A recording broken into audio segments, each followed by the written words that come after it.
선물을 준 거예요. 자,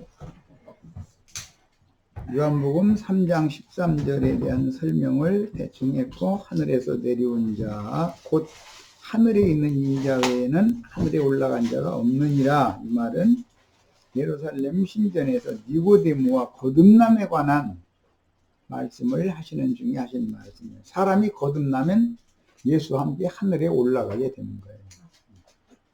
자, 주님이 하늘에서 내려왔다라는 뜻은 말씀이 육신을 입고 오셨다는 뜻이며, 그분이 현재적으로 하늘에 거하신다는 뜻은 아버지의 성령 안에 주님의 영이 거한다는 뜻이고, 현재 하늘에 올라갔다는 뜻도 마찬가지 개념이니, 예수의 속사람은 아버지 안에, 아버지는 예수의 속사람인 영에 있는 사람 안에 함께 거하셨기 때문입니다. 마찬가지로 구속하여 거듭나게 하신 성도들의 교회가 하늘에 앉혀진 것은, 하늘의 장자교회, 너희를 주와 함께 하늘에 앉혀졌다, 이런 말이 나오면 어떻게 사람을 창공 하늘에 앉혀놨다라고 생각하면 이게 이해가 안 되잖아요. 그런데 그런 물질계의 세계를 의미한 것이 아니라 영계를 의미한 거기 때문에, 성도들의 거듭난 영은 주님의 영 안에서 함께 하늘 아버지 안에 앉혀졌기 때문입니다. 의미 잘 아셨죠, 이제? 아멘. 네. 요한복음 14장 10절로 11절 아까 우리는 찾아 읽었는데, 거기는 생략하고 이제 넘어가겠습니다. 계시록 12장 12절로 13절로 바로 갑니다. 그러므로 하늘과 그 가운데 거하는 자들은 즐거워하라. 그러나 땅과 바다는 과 있을진저 이는 마귀가 자기의 때가 얼마 남지 않은 줄을 알므로 크게 분내어 노우에게 내려갔으니라 하더라. 용이 자기가 땅으로 내쫓긴 것을 보고 남자를 낳은 여자를 박해하는지라 그랬어요. 이 용이 하늘에서 쫓기는 얘기는 이미 이사야 14장이나 에스겔 27장 8장에 아담 세계 이전에 있던 마귀가 하나님의 보좌에서 쫓겨나서 땅의 사람인 아담 세계에 들어올 때 뱀으로 둔갑을 해가지고 간교하고 교활하게 사람에게 접근을 한 것을 성경이 기록하고 있는데, 뱀의 특징은 배로 밀어다니고 기어다니는 것이 특징이고, 그 다음에 혀가 갈라져서 두 혀를 가지고 있는 것이 특징이에요. 그것은 종을주께서 그렇게 창조를 해 놓으시고 그렇게 살게 하신 것을 비유로 들어서 땅의 신, 땅에 배를 대고 밀어다니고 초월되지 못하는 것을 특징으로 보여줬고, 혀가 둘로 갈라졌다는 것은 한 입으로 두 말을 하는 것을 비유적으로 의미하기 때문에, 유대교 지도자들 보고 뱀들아 독사의 새끼들아 라고 선언을 하실 때, 유대교 지도자들은 항상 두 마음을 품어서 하나님을 향하여 정한 마음이 없고 간음하는 그런 영혼의 상태를 비유적으로 한 말입니다. 그러니까 성경 읽을 때 뱀이 여자에게 접근했다 그러면 땅에서 땅굴 파고 살고 하는 그런 뱀이 여자한테 와서 말 시키고 이렇게 하면 말도 안 되는 소리죠. 어떻게 뱀이 여자한테 사람 말을 하겠어요? 뱀이 와서. 비유죠. 마귀가 하늘 보좌에서 쫓겨나가지고 땅에 구속사의 첫사람인 아담의 아내를 미혹해서 자기 걸 삼으려고 하는 그런 음흉한 야심을 이렇게 행했다라는 것을 비유로 하는 말인 거죠. 성경을 해석할 때는 이런 기본 진리 지식이 있어야 되는데, 아담 세계에 이런 방법으로 들어왔고, 그 다음에 그것이 표상이 되어져서 예수님이 요한에게 세례를 받고 하나님의 일을 위해서 전도자로 쓰이기 전에 40일 동안 금식하며 기도하실 때 뱀이 예수님에게 접근을 해서 미혹의 말을 했는데, 아담은 뱀의 미혹에 여자를 통해서 미혹돼서 졌지만 예수는 뱀을 이긴 이야기를 하고 있어요. 신약성경에.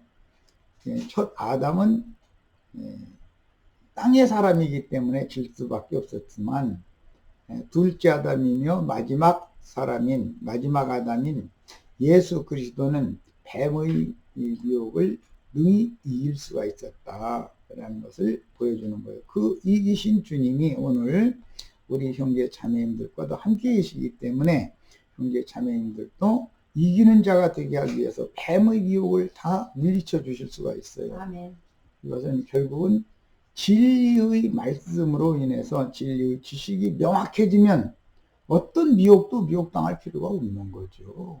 그건 말할 것도 없습니다. 그런데 금식기도 하시는 예수님께 나타났다가 잠시 떠났다 이렇게 돼 있어요. 그리고 천사들이 와서 예수를 수종드렸다 이렇게 돼 있어요. 그런데 예수를 죽일 때 뱀이 지금 이제는 노골적으로 대제사장 무리를 입고, 이미 세례 요한이나 예수님이 뱀들아 복사의 새끼들아 라고 선포했던 게 대제사장, 율법사, 서기관, 바리새인, 이 하시딤들이잖아요. 그들을 입고 지금 예수를 죽이러 온 거예요. 그래서 예수님이 잡히시던 밤에 제자들에게 기도를 부탁했지만 제자들이 계속해서 졸고 자니까 세 번째는 이제 됐다. 이제 어둠의 권세, 어둠의 때다. 이제는 빛이 떠나가는 때로 어둠이 역사되는 때였기 때문에 그 어둠의 권세자인 용에게 권세를 받은 대제사장들이 오히려 빛의 아들인 하나님의 아들 예수를 죽이는 일을 할 수가 있게 되는 거예요. 이것은 하나님의 경륜에 따라서 이렇게 되는 것이지, 예수님은 당신 자신을 죽음에 내줬기 때문에 죽는 것이지, 예수가 죽는다고 하면 말도 안 되죠. 그런데 육체가 죽지 않으면 그 영이 부활해서 모든 영들을 살리는, 처음부터 하나님은 영이셨기 때문에 영의 새 세계를 실현하기 위해서는 육체가 죽어야 되니까, 말씀이 육신이 되어 왔으니까 육신을 벗어야 되니까 뱀을 쓰시는 거예요. 마귀를 쓰시는 거예요. 이런 거에 대해서 이해가 꼭 있기를 바라요. 그래, 이제 이런 것이 알아져야만 하나님의 말씀과 저희 가진 증거를 인하여 목배임 받은 자들의 수가 차야만 세상 나라가 주와 그 그리스도의 나라가 되는 것이다 그랬기 때문에, 죽는 것을 무서워하여 일생에 매어 종로로 타는 데서 다 해방받고 구원받으셔야 돼요. 누구나 한번 죽는 것은 정하신 것이고 그 후에는 심판이 있게 마련이에요. 그런데 많은 거짓 선지자들을 보내가지고 자기를 믿으면 안 죽는다 이런 소리 하고 그런데 그건 전부 너무 말이라고 할 것도 없는 거죠. 말들이 없어요. 죽기를 무서워하여 일생에 매어 종로로 타는 데서 벗어나는 것이 우리가 정말로 구원받은 것이다. 우리 인생은 죽음을 준비하는 것이지 자꾸 삶을 준비한다고 생각하는데 그건 착각이다.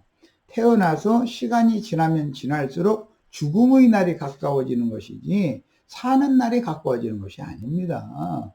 그런데 반드시 그 육의 죽음의 날이 맞기 전에 되도록이면 젊은 날에 여호와를 아는 영적 지식을 얻고 구속받고 거듭나서 하나님의 새 세계로 속사람이 데려가는 준비를 다 하는 것이 필요한 거예요.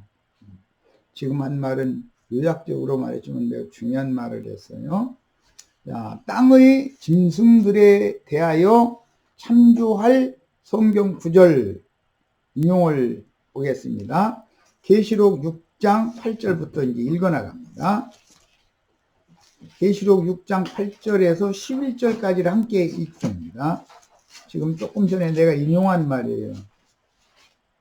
다섯째 인을 떼실 때 계시록 6장 8절부터 읽습니다. 지금 땅의 짐승을 얘기해야 되기 때문에 넷째 인을 떼실 때 내가 넷째 생물의 음성을 들으니 말하되 오라 하기로 내가 봄에 청황색 말이 나오는데 말이라는 건 천사들을 상징한다라고 말씀드렸었죠. 그런데 천사들이 강력한 힘을 상징하는 거예요. 말로 비유할 때는 바람으로도 비유를 해요. 자, 천사들의 움직임. 그 탄자의 이름은 사망이니 음부가 그 뒤를 따르더라. 그들이 땅 4분의 1의 권세를 받아. 그들은 청황색 말들이죠. 검과 흉년과 사망과 줄쳐넣습니다. 땅의 짐승들로서 죽이더라.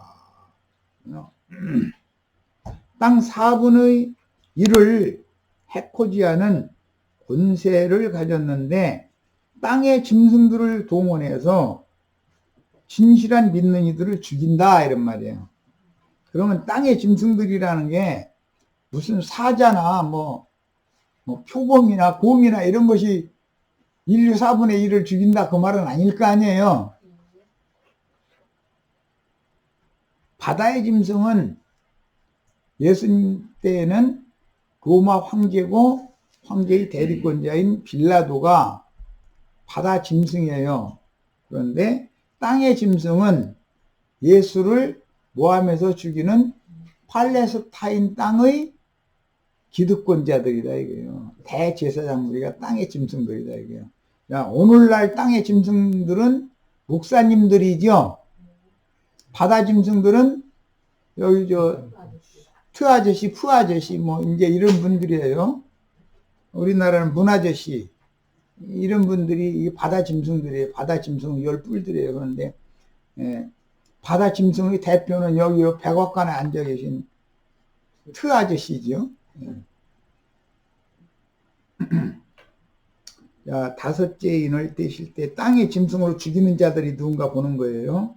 다섯째 인을 떼실 때 내가 보니 하나님의 말씀과 그들이 가진 증거로 말미암아 죽임을 당한 영혼들 그랬는데 땅의 짐승들이 죽였다 이거예요. 그냥 목사님들의 손에 죽는 거죠. 예수님 때는 유대교 지도자들이 손에 죽는 거예요. 죽임을 당한 영혼들이 제단 아래에서 큰 소리로 불러 이르되 거룩하고 참되신 대주제여 땅에 거하는 자들을 하늘에 거하는 자가 돼야죠. 땅에 거하는 자들은 화가 있다겠죠. 땅에 거하는 자들은 약속의 땅 팔레스타인 땅에 거하는 자들은 이건 비유일 뿐이고 실제는 믿는다 하나 거짓 믿는 자들이다 이 말이에요.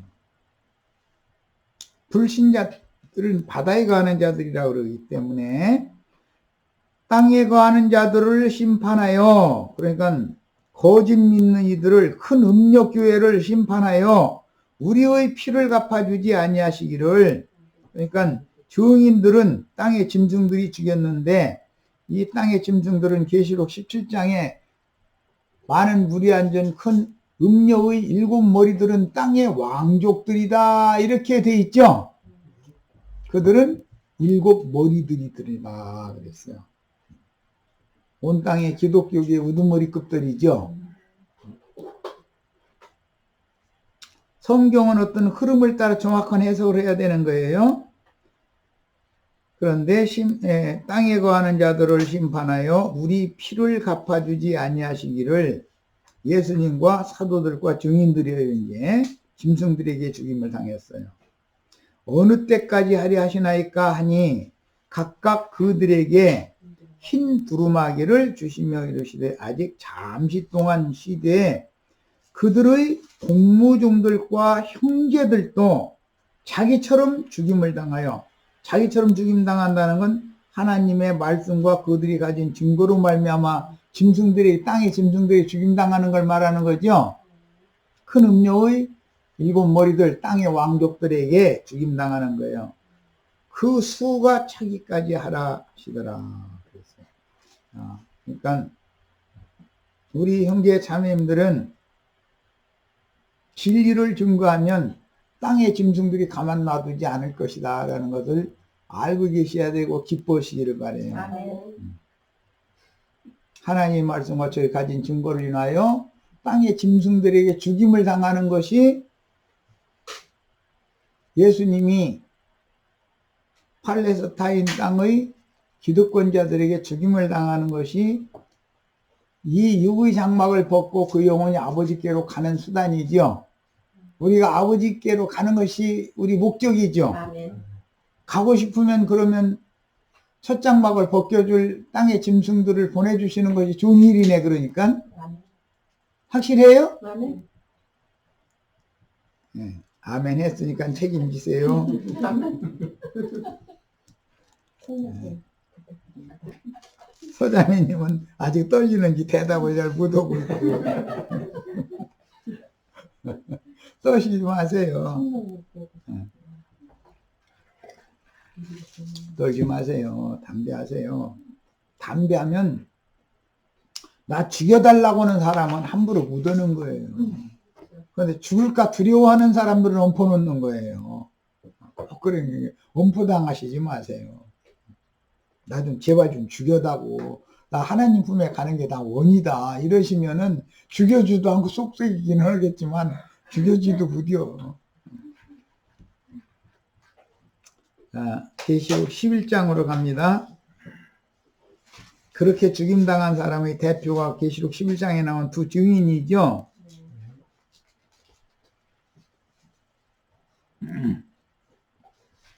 6절부터 읽겠습니다. 5절부터 봅니다. 두 감람나무와 두 촛대이기예요. 그들은 이 땅의 주 앞에 서 있는 두 감람나무와 두 촛대니 그랬는데 이것은 스가랴 4장에서 인용하는 말이죠. 금관을 통해서 금기름을 7 등대에다가 붓는 그 감람나무 두 가지는 무슨 뜻이니까 하고 물어봤잖아요. 선지자가. 거기에 대한 해답이에요. 만일 누구든지 그들을 해하고자 하면 그들의 입에서 불이 나와서 그들의 원수를 삼켜버릴 것이요. 두 증인들의 원수는 땅의 짐승들이죠. 음녀의 7머리들이고 땅의 왕족들이에요. 누구든지 그들을 두 증인들을 해하고자 하면 반드시 그와 같이 죽임을 당하리라 이거는 영적으로 죽임당하는 거예요. 그들이 본능을 가지고 하늘을 닫아 그 예언을 하는 날 동안 비가 오지 못하게 하고 또 권능을 가지고 물을 피로 변하게 하고 아무 때든지 원하는 대로 여러 가지 재앙으로 땅을 치리로다. 이것은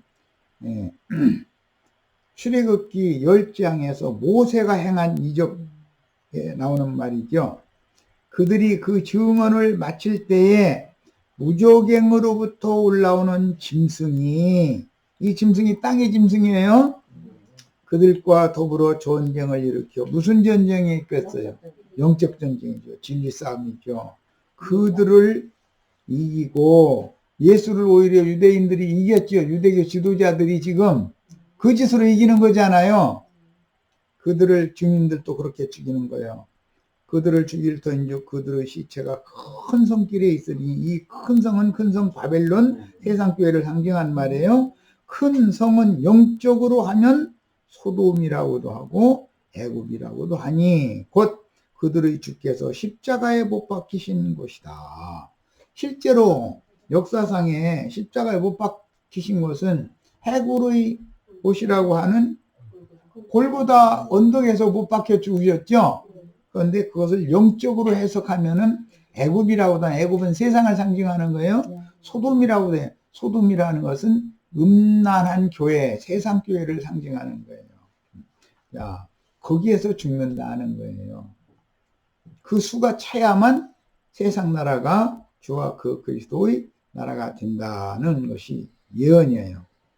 자, 그 다음에 13장 11절로 18절 땅의 짐승 얘기가, 바다 짐승 얘기는 13장 1절에서 10절까지 나와 있죠. 1절부터 봅니다. 1절. 13장 1절. 내가 보니 바다에서 한 짐승이 나오는데, 바다 짐승이죠? 뿔이 10이요 머리가 7이라. 10뿔은 정치적인 세상 권세자들을 말하는 것이고, 그 바다 짐승의 7머리, 크고 붉은 용의 형상과 똑같은데, 그 7머리는 음녀의 세상 교회의 7 왕족들이다. 땅의 짐승들이다 이거예요. 머리라는 것은 지가 으뜸되고자 하는 거다라는 말이에요. 믿음 세계에서 다 목사님들이 머리 되고자 하죠. 그들이 마귀의 원래 하나님의 영광을 도적질하고 하나님의 보좌를 빼앗고자 하는 그런 교만의 영이 그들에게 가득하다 이 말이에요. 근데 이것은 요한 1서에도 나오는 말인데 요한 3서에 나오는 말이지. 성도들 중에 으뜸되고자 하는 디오드레베라는 작자가 나오죠. 그 으뜸이라는 말이 우두머리란 말이에요. 우두머리. 성도들 위해 우두머리 되고자 하는 야심이 가득한 목사들이 다 그렇죠. 그들이 다 성경이 말하는 적그리스도들이고 땅의 짐승들이란 말이에요. 그리스도를 대적하는 자들이 사실은 그들이. 그런데 그들이 전하는 예수는 다른 예수라는 걸 기독교인들이 너무 모르고 있는 거지 지금. 참 이게 비밀이야 지금. 자, 13장의 11절부터 봅니다. 내가 봄에 또 다른 짐승이 땅에서 올라오니, 이건 땅의 짐승이죠. 계시록 3장은 두 짐승 이야기잖아요. 계시록 13장은 두 짐승 이야기잖아요. 1절부터 10절까지는 바다 짐승 이야기고 11절부터 18절까지는 땅의 짐승 이야기예요. 두 짐승들이 땅을 망하게 하는 거예요. 온 지구를 망하게 하는 건, 온 지구에 하나님의 심판을 불러들이는 거는 짐승들이잖아요. 두 짐승들 때문에 그런 거잖아요. 자, 15절 읽겠습니다. 그는 누구지요? 땅에서 올라온 짐승이죠. 권세를 받아 그 짐승의 우상에, 그 짐승 바다에서 올라온 짐승 용의 하수인 우상에게 생기를 주어 그 짐승의 우상으로 말하게 하고, 바다에서 올라온 짐승이 우상이 돼가지고 말하는 권세를 갖는다는 거예요. 교황이 설교권 갖고 있죠. 또 참남된 말을 할 때 여기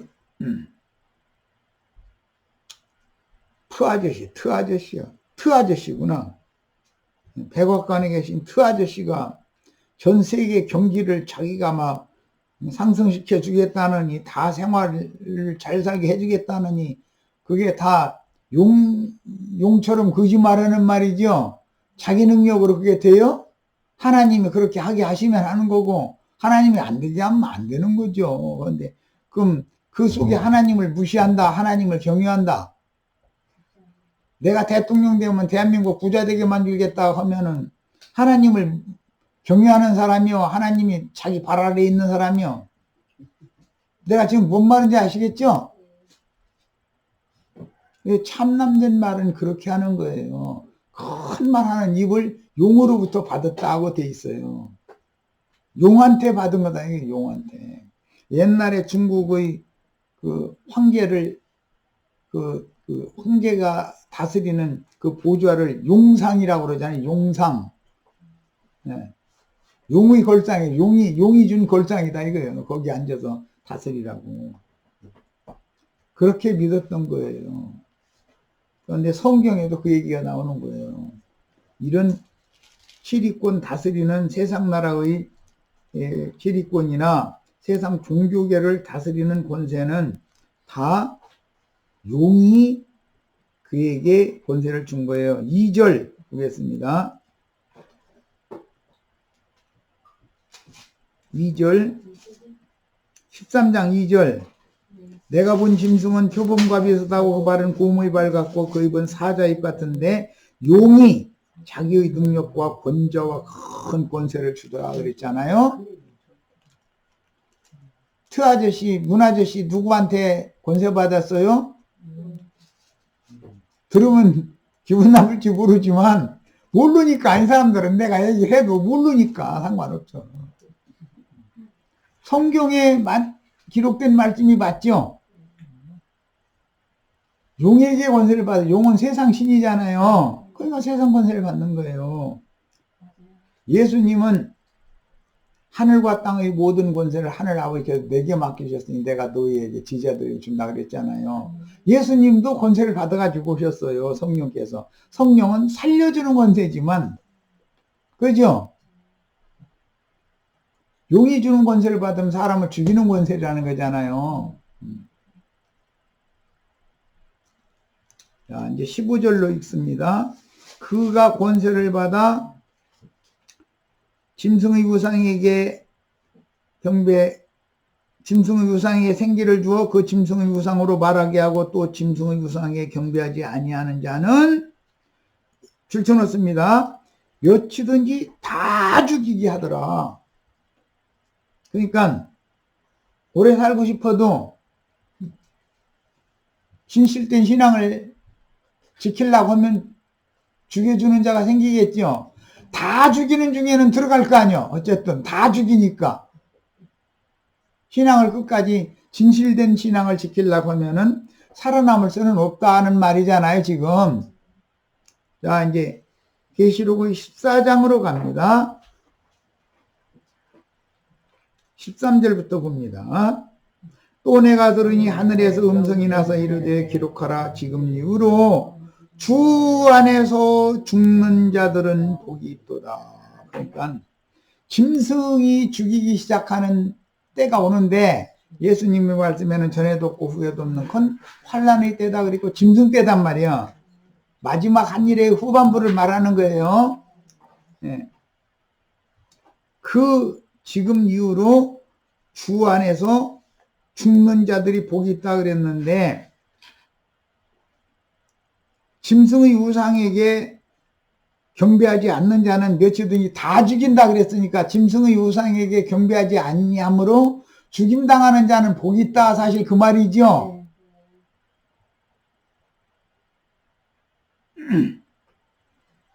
그러고 나서 성도들의 인내가 여기 있나니 그들은 하나님의 계명과 예수에 대한 믿음을 지키는 자니라. 또 내가 들으니 하늘에서 음성이 나서 이르되 기록하다. 자금 이후로 주 안에서 죽는 자들은 복이 있도다 하시매 성령이 이르시되 그러하다. 그들의 수고를 그치고 시리니 죽는 것은 쉼에 들어가는 거죠. 이는 그들의 행한 일이 따름이라 하시더라 하고 나서 또 내가 봄에 흰 구름이 있고 구름에 주님 구름 타고 오신다 했었죠. 인자와 같은 이가 앉으셨는데 그 머리에는 금멸유관이 있고 그 손에는 예리한 낫을 가졌더라. 또 다른 천사가 성전으로부터 나와 구름 위에 앉은 이를 향하여 큰 음성으로 외쳐 이르되 당신의 낫을 휘둘러 거두소서. 거두는 것이 낫을 휘둘러 거두는 것이 짐승의 손에 의해서 짐승의 이름이나 그 이름의 수나 표시를 받고 짐승에 경배하지 않는 자를 다 죽이는 것은 추수하는 거잖아요. 지금 낫을 휘둘러 거두소서. 땅의 곡식이 다 익어 거둘 때가 이렇습니다 하니 구름 위에 앉으시니가 낫을 땅에 휘두르매 땅의 곡식이 거두어졌다 그랬어요. 어떻게 추수되는지 아시겠죠?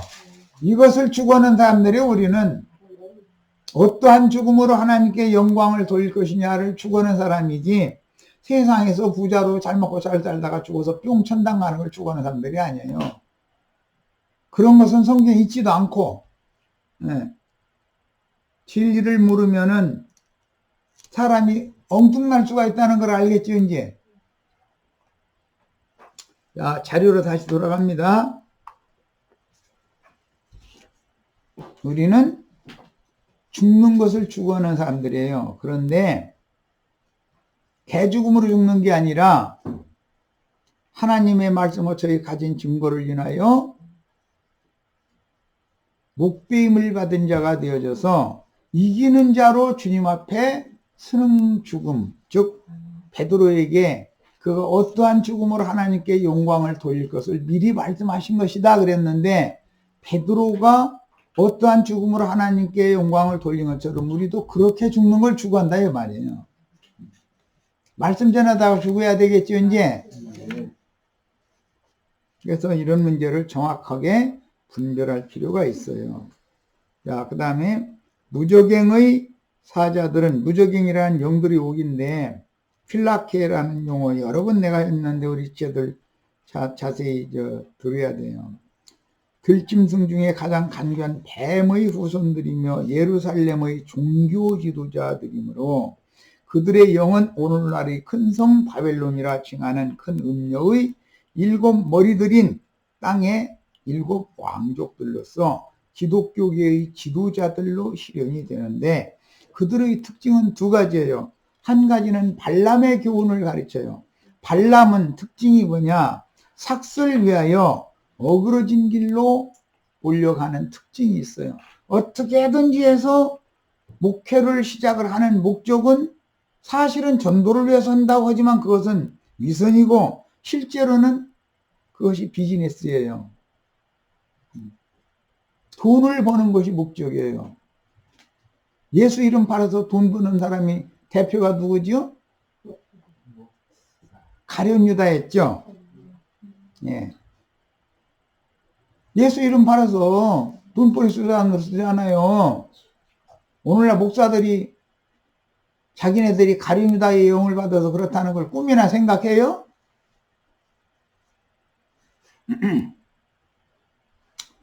자, 그 다음에 그들은 들짐승 중에서 가장 간교한 뱀의 후손들이며 예루살렘의 종교 지도자들이므로 그들의 영이 오늘날 큰 성 바벨론이라 칭하는 음녀의 7 머리들인 기독교계의 지도자들로 실현이 되었는데, 그들은 발람의 교훈을 가르치고 니골라당의 교훈을 가르쳐요. 니골라당이라는 말은 니코와 라오스라는 2 용어가 합성된 단어로서 평민, 평신도 위에 서다라는 뜻이에요. 야, 그들은 성직자와 평신도 제도를 가르치죠. 주님이 제자들에게 가르친 거는 너희는 다 형제다라는 걸 가르치는 거잖아요. 그런데 기독교계의 뱀새끼들은 성직자와 평신도라는 걸, 니골라당 제도를 강력하게 주장하잖아요. 그래가면서 니골라당이 된 사람들은 세상에 나가서 일을 하면 안 되잖아요. 성전에서 헌금 받아서 그걸로 살아야지. 발람의 교훈을 가르치게 돼 있어요. 그래서 계시록 앞에 2장 3장에 하나님의 원수를 행하는 자들은 발람의 교훈과 니골라당의 교훈을 가르치고 행하는 자들이다 그랬어요. 그게 하나님의 원수예요. 창세기 3장 15절에 뱀과 여자의 후손과 뱀의 후손이 대대로 원수가 된다 그랬는데, 하나님과 대대로 원수되는 자들이 누구냐? 헌금 받기 위해서, 먹고 살기 위해서 목회라는 핑계를 대가지고 성직자와 평신도 제도를 강력하게 주장해서 종교 체제를 유지하는 거예요. 그게 하나님과 원수되는 행위들인 거예요. 이런 거에 대해서 우리가 잘 알고 계셔야 하나님의 말씀과 저희 가진 증거를 인하여 복배임을 받은 자의 수에 들어갈 수가 있는 거예요. 그와 반대되게 행해야 되겠죠. 원수들과 반대되게 행해야 되잖아요. 복음을 충성스럽게 전하면 증인들을 먹고 사는 문제 주님이 해결해 주시는 것을 믿음으로 살아야지, 복음을 전하는 걸 핑계로 삼아서 자기들의 배를 채우는 도구로 쓴다고 하면 벌써 하나님이 종인 체 하지만 마귀의 종이다 이 말이잖아요. 그들에게 말하는 권세를 누가 준다고요? 용이 주는 거예요. 하나님도, 하나님의 성령도 제자들에게 말하는 권세를 주지요. 성령이 임하면 성령이 말하게 하심을 따라서 제자들이 나가서 전도하잖아요. 그 양편에서 다 말하는 사람들을 보내는 거예요, 지금. 그런데 어떠한 말을 할 거냐? 뱀의 거짓말을 하는, 섞는 말을 하는 권세를 받은 자들이 세상 쪽에 지금 판을 치고 있다 이거예요. 그런데 이것이 하나님 말씀이 응하는 비밀이다. 이거에 대해서 오늘 이제 잘 깨달으시기를 바라요. 자, 애굽 사람들은 땅의 산물을 식물로 삼았고, 가인의 후예들이 이렇죠. 땅에 농사하는 자들이니까 목축한 짐승을 잡아 고기를 주식으로 삼는 유대인들은, 히브리인들의 조상은 대대로 목축자의 후손들이잖아요. 이게 아벨 대신해 주신 셋의 후예들이다 이 말이에요, 히브리인들은. 그런데 애굽 사람들은 가인의 후예들로 상징이 된다. 세상 사람들은 다 저주받은 가인의 자식들이에요. 가인의 후예들인 거예요. 그런데 반대로 양의 첫 새끼와 그 기름으로 하나님께 제사 드리고 나서 하나님이 너도 먹으라 하고 되돌려 주시면 그걸 하나님이 주시는 걸 받아 먹고 사는 사람들은 목축자의 후예들이다 이거예요. 비유요. 그래서 예수님이 양의 목자로 오셨던 것이죠. 예수님은 양의 목자들 중에 목자장이죠. 네. 이 성경이 어떤 흐름을 따라서 말하는 의도를 잘 이해를 해가면서 읽으셔야 돼요. 그래서 애굽 사람들은 히브리인들을 부정하게 여기고 히브리인들은 또 애굽 사람을 서로가 부정하게 여겼으며 유대인들은 자신들은 천하 만민 중에서 하늘 보좌에서 만민에게 경배를 받으시는 여호와께 선택받은 선민이라고 여겼고 투철한 선민 사상이 있어요. 유대인들은. 오늘날 기독교인들이 예정론 교리에 따라서 선민 사상이 투철하죠. 저희는 구원받았고 저 예배당에 안 나온 사람 멸망의 자식들이고 이런 아주 그게 투철하잖아요. 후일 유대인들의 선민 사상은 현대의 예정론과 비슷한 개념이 되었다. 창세기 43장 32절 거기 읽어보면은 요셉이 형제들과 식사를 먹는데 애굽 사람들은 히브리인들과 한 상에서 밥을 안 먹는다잖아요.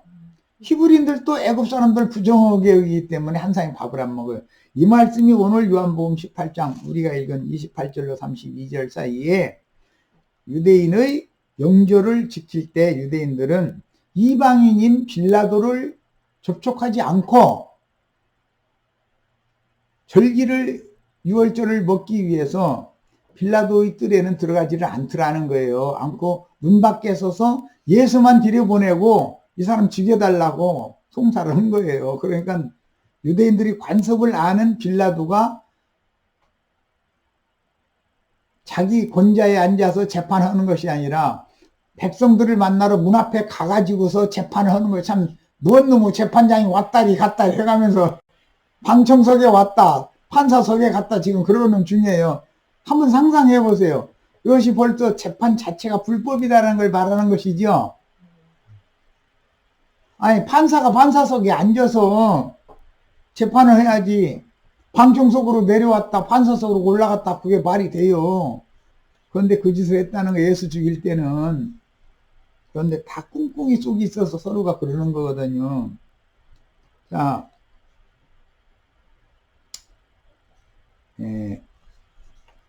창세기 46장 34절 인용구를 읽겠습니다. 43장 32절은 내가 지금까지 여러 번 인용을 했으니까 요셉과 형들이 음식을 한 상에서 먹는 그 이제 비유의 말씀이 창세기 43장이고 창세기 우리가 지금 읽을 말씀은 46장을 보는 거예요. 46장 34절을 보는 거예요.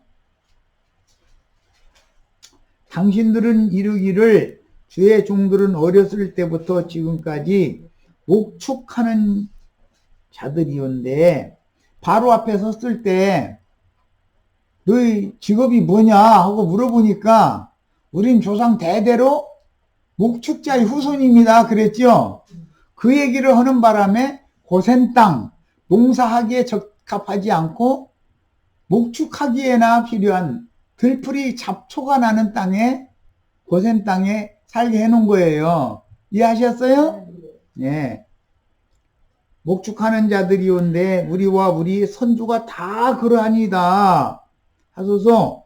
애굽 사람은 다 목축을 어떻게 여긴다?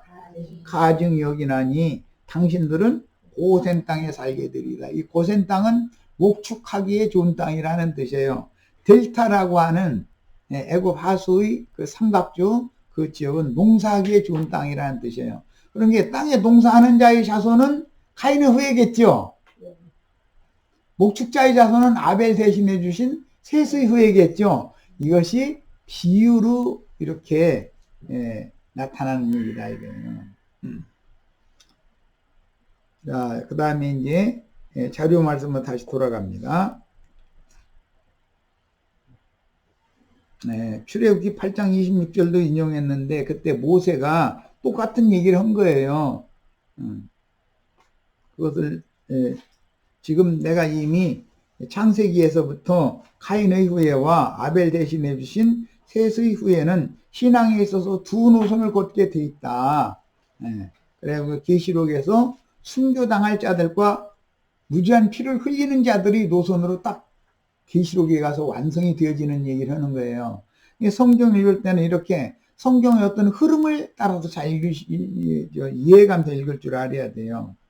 목축자의 후손인 히브리인들은 저주가 임한 땅에 농사하여 살아가는 애굽인들 카인의 후손들을 부정한 이방인들이라고 여겼으므로 서로 상종하면 자신들도 부정해진다는 철저한 선민의식이 강했으며 아브라함의 후손을 통해서 천하 만민이 복을 받게 되리라는 예언에 대해서는 눈이 또 귀가 막혔고 감겨 있었던 것이다.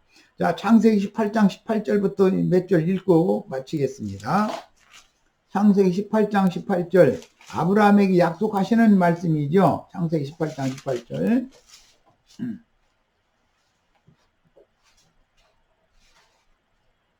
그 사람이 거기서 일어나서 소돔으로 향하고 아브라함은 그들을 전송하러 함께 나가니라. 이게 지금 인용을 더 나가야 되겠다. 아브라함은 강대한 나라가 되고 천하 만민은 그로 말미암아 복을 받게 될 것이 아니냐. 천하 만민이 복받는 얘기를 하고 있는 거 히브리인만 복받는다는 말이 아니고 아브라함이 히브리인의 조상이죠.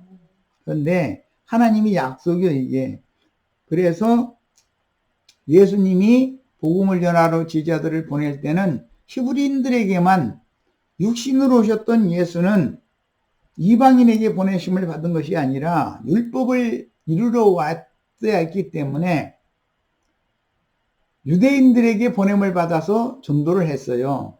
그러나 성령이 되셔서 지자들을 보낼 때는 천하의 모든 민족, 천하 만민에게 나가서 전도를 해라 이렇게 말씀이 바꿔지게 되죠. 그 이치를 지금 설명하는 중이에요 나는. 자, 그런데 이것이 창세기에서부터 예언이 돼 있었다. 하나님은 아브라함의 하나님은 유대인의 하나님만이 아니라 천하 만민의 하나님이다. 이방인의 하나님도 된다는 것이 이미 예표상에 나와 있었던 거다 이런 말이에요. 자, 내가 그로 그 자식과 본속에게 명하여 여호와의 도를 지켜 의와 공도를 행하게 하려고 그를 택하였다. 이렇게 아브라함을 택하신 것은 아브라함으로 말미암아 히브리인만이 아니라 천하 만민이 다 복을 받게 하는 것이 하나님에 대한 계획이었어요. 그런데 거기에 대해서는 깜깜한 거예요. 그러다 보니까 선민 사상으로 굳어져 버린 거예요. 자, 그 몇 절을 더 읽겠습니다. 창세기 26장 4절 읽습니다. 성경을 보는 분들이 다 열리셔야 돼. 아브라함에게 이것도 약속하는 말인데 네 자손을 하늘의 별과 같이 번성하게 하며 이 모든 땅을 네 자손에게 주리니 네 자손으로 말미암아 아브라함의 자손은 이삭을 말한 거예요. 천하 만민이 복을 받으리라 그랬어요. 그래서 만민에게 전도를 하러 성령이 보내신 거예요. 뭔 말인지 아시겠죠 지금? 인자로 오셨던 예수는 만민에게 전하는 게 아니었잖아요. 유대인들에게만 전도를 했고 팔레스타인 땅 사람들에게만 전도를 했지. 예. 이런 이치를 하셔서 오늘 우리는 칼뱅의 예종론과 같은 그런 세상 교계의 조직신학으로 말미암아서 완악해지시는 일이 없도록 모든 사람을 절대 차별하시면 안 돼요. 특히 가난하고 손대받는 사람, 멸시당하는 사람, 배운 것이 없는 사람, 이런 사람들은 무엇이 아파가지고 쩔뚝거리고 다니고 그런 사람들은 다 좋아하지 않아요. 그런 사람 여기다 많이 데려다 놓으면 짐이 되고 목회자가 좋아하는 사람 없어요. 그러나 우리는 하나님이 누구를 특별히 사랑하고 누구는 특별히 선호하고 미워하고 이런 일은 절대 없다. 하나님은 외모로 사람을 취하는 일이 없고 사람의 중심과 폐부를 살펴서 그 사람 속에 과연 믿음이 있는 사람인가, 사람의 영이 낮아져 있고 겸손한 사람인가를 보시는 것이지, 가난한 사람도 교만할 수 있는 거예요. 완악할 수 있는 거고. 병에 찌든 사람이 하나님이 있다면 이럴 수가 있느냐고 더 완악해질 수도 있는 거예요. 그럼 몰래 하나님은 사람의 그 내면을 보시는 분이다라는 것에 대해서 깊은 인상을 받으시고, 우리는 사람을 전도할 때 절대 사람을 차별두는 일이 없기를 바라요. 여기까지 해서 마칩니다.